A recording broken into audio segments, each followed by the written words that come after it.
जय हिंद साथियों, स्वागत है आप सभी का हमारे YouTube चैनल नालंदा बालक पर। तो आज हम आपके लिए लेकर आए हैं हिस्ट्री क्लासेज जो क्लास 6 में लगती है हिस्ट्री, उसके बारे में। ठीक है, एक सूचना मैं आपको दे दूं कि हमारे चैनल पर आपको क्लास 6 से लगाकर 12 तक की पूरी NCERT करवाई जाएगी, सभी अलग अलग विषय की, हिस्ट्री की, भूगोल की, सब की। ठीक है, जिसमें हिस्ट्री क्लास मैं कराऊंगा। आज हमारी पहली क्लास है जिसमें हम छठी क्लास से शुरू करने जा रहे हैं। ठीक है, और छठी क्लास में जो हिस्ट्री का अध्याय लगता है वो अध्याय चौथा लगता है, इतिहास की समय रेखा एवं उसके स्रोत। ठीक है, इतिहास की समय रेखा पहले हम समझेंगे कि समय रेखा, इतिहास की समय रेखा क्या होती है और उसके स्रोत क्या होते हैं। उससे पहले थोड़ा सा समझ लेते हैं कि इतिहास क्या होता है। ठीक है, तो इतिहास 3 शब्दों से मिलकर बना है। इति धन ह प्लस आस। ठीक है, 3 शब्द से मिलकर बना है। इसका मतलब, इति का मतलब होता है ऐसा।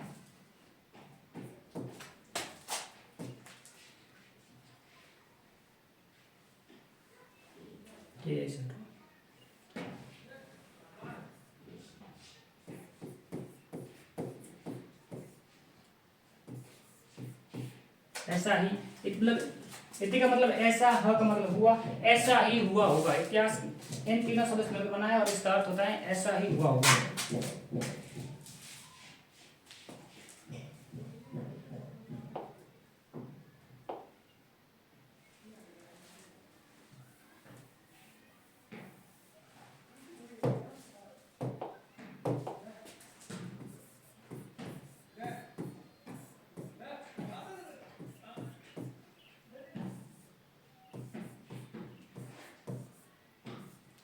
इतिहास इन तीनों शब्द मिलकर बना है। इति ह प्लस आस।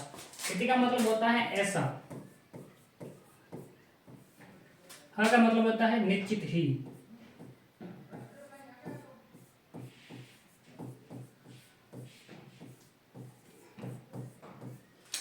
आस का मतलब हुआ होगा।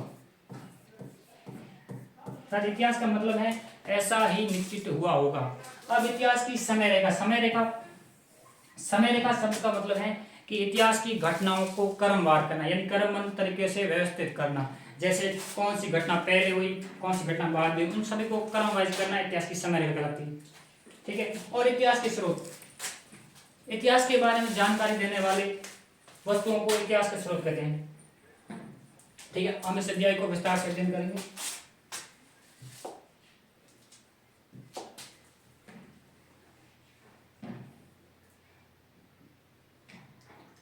ये अध्याय 6 की शुरुआत में कुछ, अध्याय 4 की शुरुआत में कुछ प्रथम महत्वपूर्ण प्रश्न दिए गए हैं जिनके बारे में थोड़ी चर्चा कर लेते हैं। हम अतीत का अध्ययन किस प्रकार करते हैं, कि हम अतीत का अध्ययन किस प्रकार करते हैं। तो हम अतीत का अध्ययन अतीत के इतिहास के स्रोतों के आधार पर और इतिहास की गणना के समय की गणना के आधार पर करते हैं।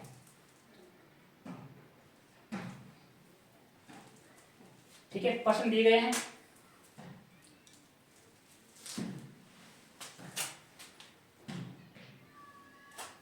तो अध्याय 4 की शुरुआत में कुछ प्रश्न दिए गए हैं कि हम अतीत का अध्ययन किस प्रकार करते हैं। तो हम अतीत के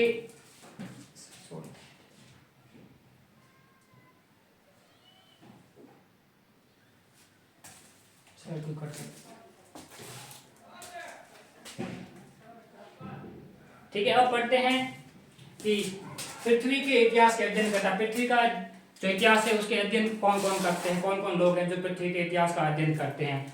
और उसमें पहला है भूविज्ञानी। भूविज्ञानी कौन होते हैं, अब देखिए, पृथ्वी के भौतिक स्वरूप जैसे मृदा, पत्थर, पहाड़, नदियों का अध्ययन करते हैं। यानी भूवैज्ञानिक वो होते हैं जो पृथ्वी के भौतिक स्वरूप जैसे मृदा हो गई, पहाड़ हो गए, पर्वत हो गए, नदियों, इन सब का अध्ययन करते हैं। इन सब के बारे में पता लगाते हैं कि ये पहाड़ कब बना, ये नदी कब से चल रही है, ये मृदा इस प्रकार की कब से है। इनके बारे में जो अध्ययन करते हैं वो भूवैज्ञानिक होते हैं। अब है जीवाश्म विज्ञानी। जीवाश्म विज्ञानी आपने सुना होगा। जीवाश्म क्या होते हैं, जीवाश्म वे होते हैं जो पुराने जीवों या पुराने पेड़ों के बचे हुए जो अवशेष होते हैं उनको बोलते हैं जीवाश्म।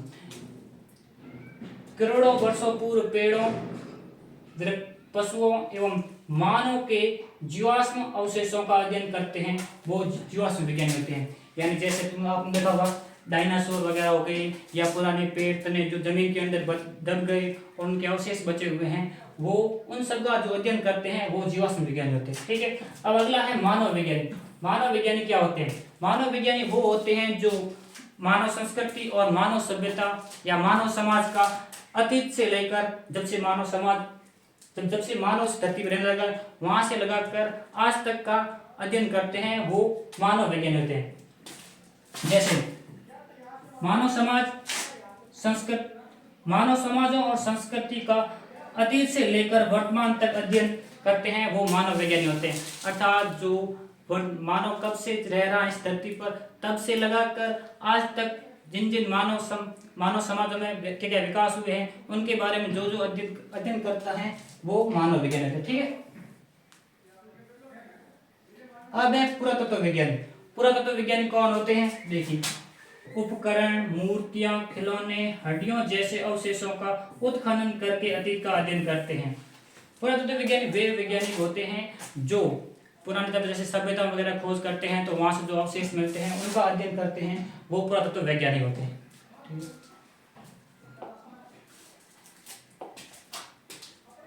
अब आगे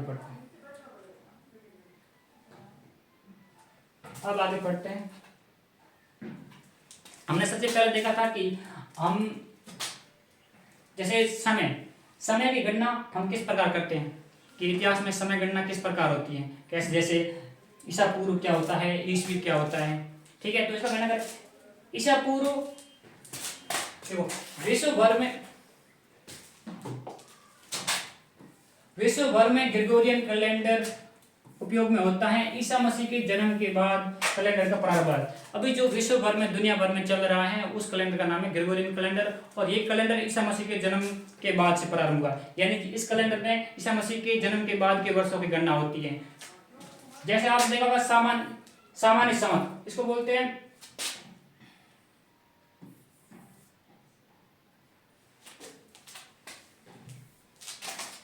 सामान्य संवत, इसको बोलते हैं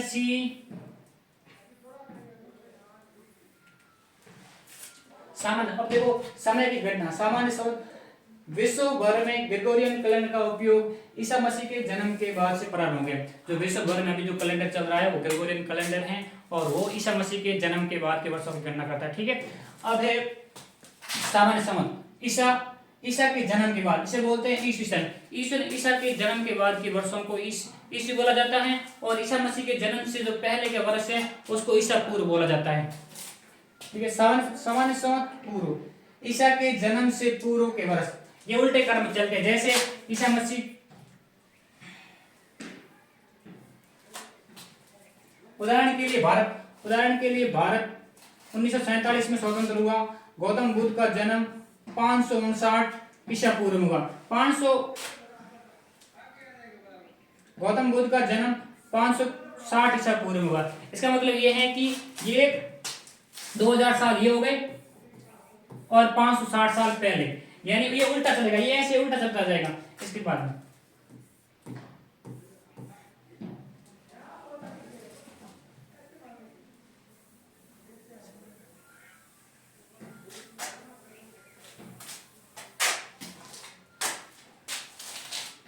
समय की गणना समय कैसे चलता है, किस प्रकार इसकी समय की गणना होती है, उसके बारे में अध्ययन करेंगे। ठीक है, तो जो विश्व भर में आज कैलेंडर चल रहा है उसका नाम है ग्रेगोरियन कैलेंडर, और ये कैलेंडर ईसा मसीह के जन्म के बाद के वर्षों की गणना होती है इस कैलेंडर के अंदर। जैसे आज चल रहा है 2026, उस प्रकार आगे गणना होती है। एक होता है सामान्य संवत, इसको बोलते हैं ईस्वी सन। ये ईसा मसीह के जन्म के बाद के वर्षों को कहते हैं। ईसा मसीह के जन्म के बाद से यदि गणना होगी तो उन वर्षों को ईस्वी में गिना जाता है। ठीक है, और एक होता है सामान्य संवत पूर्व, यानी इसको बोलते हैं ईसा पूर्व, यानी ईसा मसीह के जन्म से पहले की वर्षों। ये उल्टे क्रम गिनती होती है इनकी, ये क्रम उल्टे चलाता जाता था। ठीक है, जैसे उदाहरण के लिए देखो, भारत 1947 में स्वतंत्र हुआ, सन 1947 में आजाद हुआ या स्वतंत्र हुआ। ठीक है, तो और जैसे गौतम बुद्ध का जन्म 560 ईसा पूर्व में हुआ, यानी ईसा मसीह से 560 वर्ष पूर्व गौतम बुद्ध का जन्म हुआ। ठीक है, अब एक लाइन और देखो इसमें देखो महत्वपूर्ण ग्रेगोरियन कैलेंडर तिथि पत्र हिंदी बोलते हैं। ग्रेगोरियन तिथि पत्र में कोई भी वर्ष शून्य के रूप में चिन्हित नहीं है। एक वर्ष ईसा पूर्व, एक वर्ष सामान्य संवत से एक वर्ष सामान्य संवत पूर्व तुरंत बाद में जाता है।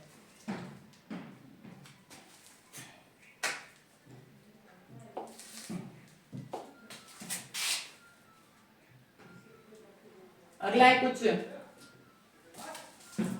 अपने अध्याय के अंदर कुछ शब्द दिए हुए हैं कि शताब्दी क्या होता है और सहस्त्राब्दी क्या होता है। ठीक है, तो देखते हैं शताब्दी किसे कहते हैं। तो 100 वर्षों के कालखंड को शताब्दी कहते हैं। अभी जो वर्तमान शताब्दी चल रही है उसको बोलते हैं 21वीं शताब्दी। ठीक है, ये 2001 से लगाकर 2021 तक चलेगी। ठीक है, ये 2001 से लगाकर 2100 तक चलेगी, यानी 100 वर्षों के समूह को एक साथ में या सामूहिक 100 वर्षों के समूह को शताब्दी कहते हैं। ठीक है, और आता है सहस्त्राब्दी, यानी किसी भी 1000 वर्ष के कालखंड को सहस्त्राब्दी कहते हैं। हमारी तीसरी सहस्त्राब्दी 2001 से लगाकर 3000 तक चलेगी। ठीक है, यानी 1000 वर्ष के समूह। ठीक है,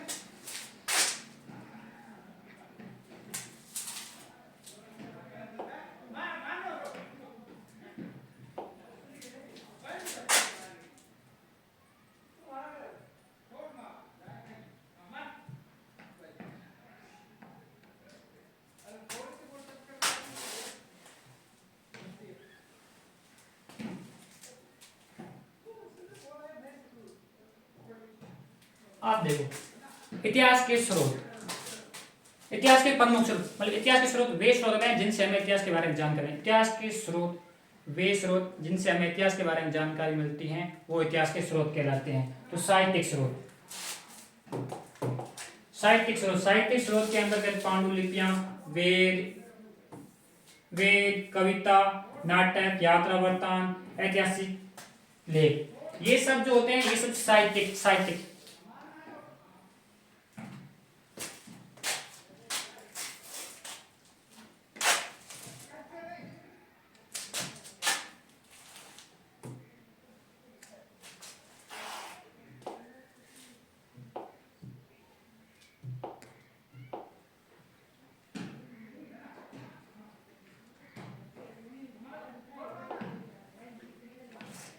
अब है अगला इतिहास के स्रोत, इतिहास के प्रमुख स्रोत। इतिहास के स्रोतों को 4 भागों में बांटा गया है: साहित्यिक स्रोत, पुरातात्विक स्रोत, कलात्मक स्रोत और मौखिक स्रोत।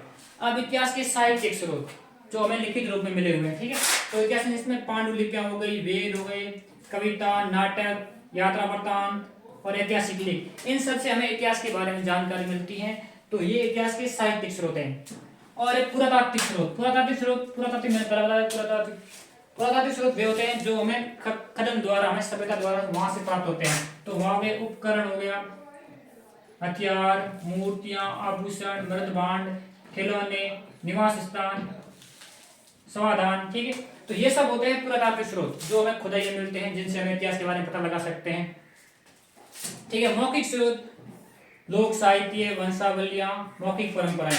लोक साहित्य जो जैसे लोकगीत वगैरह चलते हैं, उनमें हमें इतिहास के राजा महाराजा की कहानियां वगैरह मिलती हैं। वंशावलियां हो गई, जैसे राजाओं के बारे कौन से उनके क्या कौन कौन पुत्र हुए, उसके बाद कौन बना राजा बना कौन, तो वो सब हमें वंश क्रम दिखाई देता है। मौखिक परंपरा है जिसके हम जैसे हो गया कहानियां वगैरह सुनते हैं उसमें। ठीक है, कलात्मक स्रोत जैसे कलात्मक स्रोतों में चित्रकला हो गया, पट्टिका हो गया, मूर्ति कला हो गया और उत्कीर्ण, जैसे पत्थरों पर मूर्तियां वगैरह उत्कीर्ण हो गया, या पत्थरों पर कोई भी जानकारी वगैरह उत्कीर्ण है, वो सब कहाँ आते हैं, वो कलात्मक स्रोत आते हैं। जैसे हम देख कर बता सकते हैं कि ये इतिहास की स्रोत है।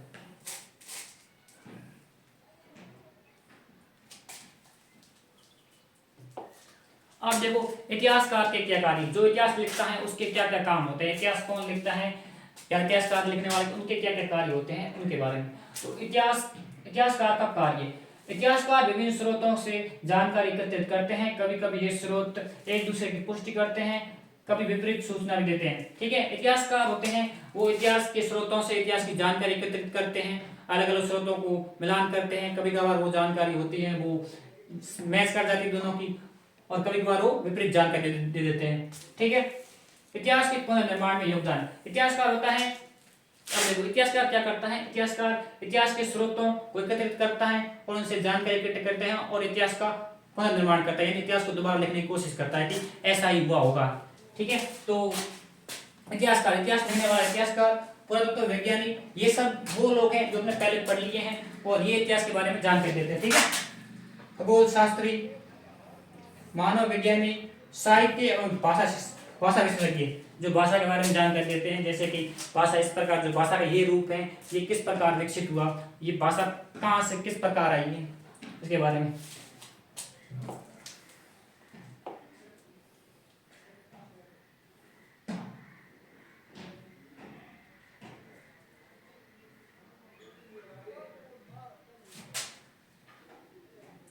एक सेकंड को, ठीक है।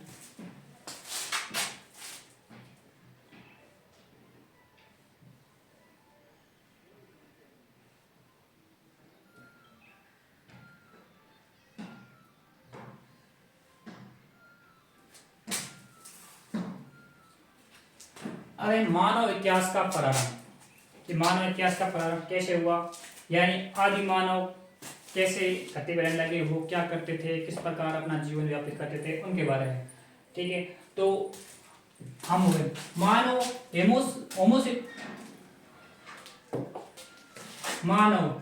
होमोसेपियंस लगभग 3 लाख वर्ष पूर्व से पृथ्वी पर रह रहे हैं। आदि मानव आखेटक और संग्राहक थे। आखेटक मतलब वो शिकार करके अपना जीवन यापन करते थे, जानवरों को मार कर खाते थे। संग्राहक अपने भोजन का संग्रहण करते थे। ठीक है, वो आदि मानव या जो प्रारंभिक मानव थे वो टोलियों में जीवन यापन करते थे, मतलब अपना ग्रुप बनाकर या समूह बनाकर टोलियों में साथ रहते थे और एक दूसरे की सहायता के लिए समूह में रहते थे। शैलाश्रय और गुफाओं में रहते थे, यानी गुफाओं के अंदर, उनके उस टाइम कोई घर वगैरह नहीं थे तो वो गुफाओं के अंदर अपना जीवन यापन करते थे। इसका ही नहीं थे एक बार रहते थे, कभी इस गुफा में रह गए, बाद में कहीं और चले गए, कहीं और चले गए, ऐसे घूमते रहते। ठीक है, और उनके उपकरण क्या कह रहे हैं, उनके पास कौन कौन से हथियार थे शिकार करने के लिए, किस प्रकार शिकार कर रहे थे, तो उनके पास पत्थर की कुल्हाड़ियां, भाले,